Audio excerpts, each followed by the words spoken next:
Hendak kawasan Pasar Garuda, Duri Utara, Tambora, Jakarta Barat, api seketika membesar membakar bangunan semi permanen.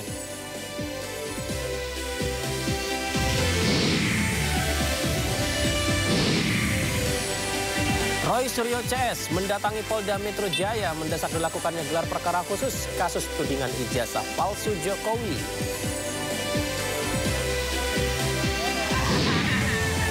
Badan Hukum Koperasi Desa Kelurahan Merah Putih. 80.000 koperasi Desa Merah Putih resmi diluncurkan oleh Presiden Prabowo Subianto hari ini di seluruh Indonesia. Bapak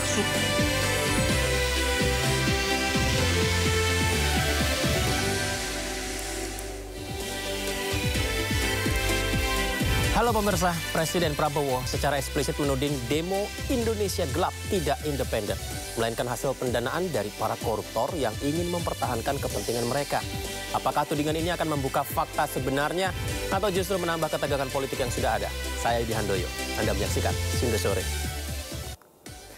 Kita ke informasi yang pertama pemirsa, kebakaran besar melanda kawasan Pasar Garuda, Duri Utara, Tambora, Jakarta Barat. Kebakaran juga melanda rumah warga di Jalan Petojo, Binatu 2, Duri Utara, Tambora, Jakarta Barat, Senin pagi. 145 personel dan belasan mobil damkar dikerahkan untuk memadamkan api. Seperti yang kita lihat ini pemirsa, api membakar rumah tempat tinggal warga. Banyaknya material yang mudah terbakar membuat api seperti yang kita saksikan ini semakin membesar. Petugas pemadam kebakaran dibantu warga berupaya memadamkan kobaran api. Belum diketahui secara pasti penyebab kebakaran. Petugas sempat mengalami kendala untuk memadamkan kebakaran karena sumber air cadangan jauh dari lokasi. Hingga saat ini petugas masih melakukan pemadaman api.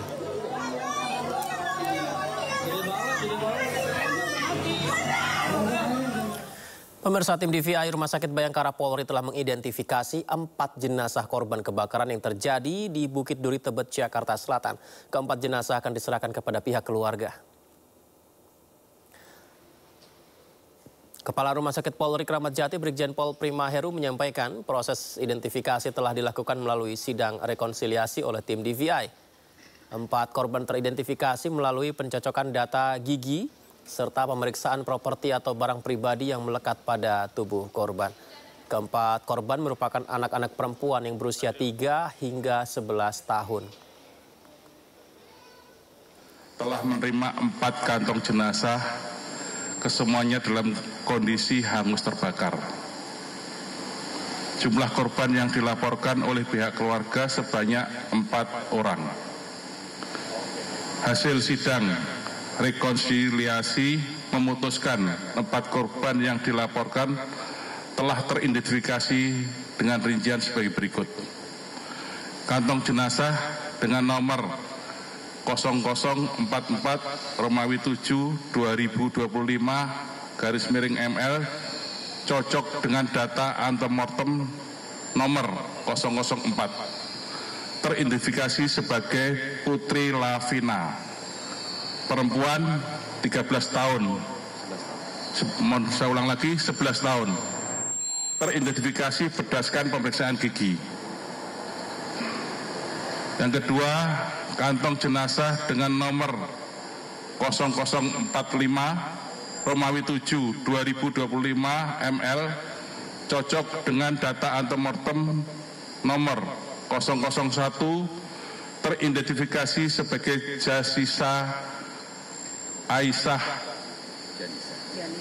Janisa Aisyah Radit, perempuan 3 tahun. Teridentifikasi berdasarkan pemeriksaan gigi dan properti. Ketiga, kantong jenazah dengan nomor 0046 Romawi 7 2025/ML cocok dengan data antemortem nomor 003. Teridentifikasi sebagai Nurul Askiyah, perempuan 7 tahun. Teridentifikasi berdasarkan pemeriksaan gigi. Yang keempat, kantong jenazah dengan nomor 0047 Romawi 7 2025 ML cocok dengan data antemortem nomor 002 teridentifikasi sebagai Azizah perempuan 3 tahun. Teridentifikasi berdasarkan pemeriksaan gigi. Demikian hasil identifikasi dari tim DVI Rumah Sakit Bayangkara 31 Pusdokes Polri. Kami sebagai tim DVI menyampaikan ikut berduka cita. Semoga arwah para jenazah diterima di sisinya. Sementara itu pemirsa, pakar tata kota Yayat Supriyatna menyoroti peristiwa kebakaran yang kerap terjadi di negeri ini. Jumlah kepadatan penduduk yang makin luar biasa ini membuat kerapatan bangunan jadi makin tak terkendali. Pemerintah harus segera menata permukiman warga lebih baik lagi. Di dalam lingkungan perkampungan di Jakarta itu kepadatan penduduknya luar biasa. Jadi bisa dalam 1 kilometer persegi itu bisa mencapai 15.000 sampai 20.000 jiwa. Artinya kepadatan pemukimannya itu sangat luar biasa. Implikasinya apa? Implikasinya adalah pada kerapatan bangunan. Dan karena kepadatan penduduk, kerapatan bangunan, banyak masyarakat menambah bangunan menjadi 2 lantai, tetapi tidak permanen. Artinya bahan bangunan yang digunakan itu memang bangunan yang sangat mudah terbakar karena berbahan yang ringan lah.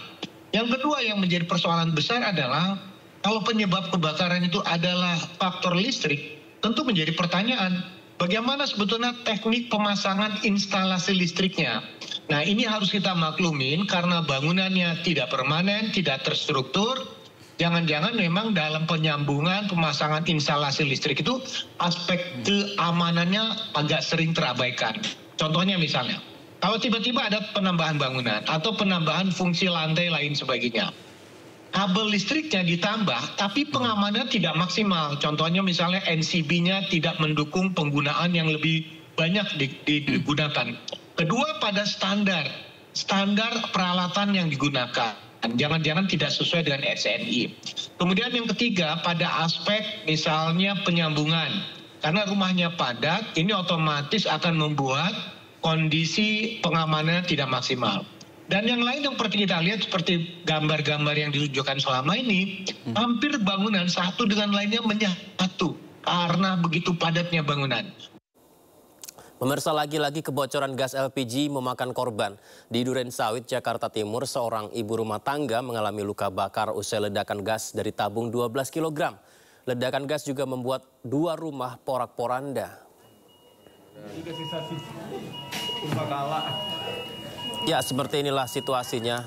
Keadaan seorang ibu rumah tangga yang dilarikan ke IGD Rumah Sakit Islam.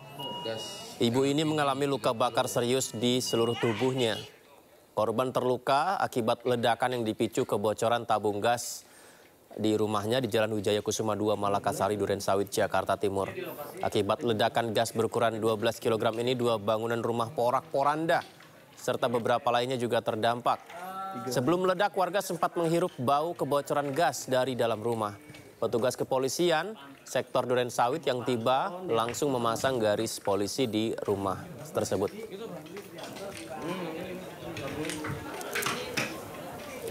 Kita ke informasi selanjutnya. Pemirsa, tim Lantamal 8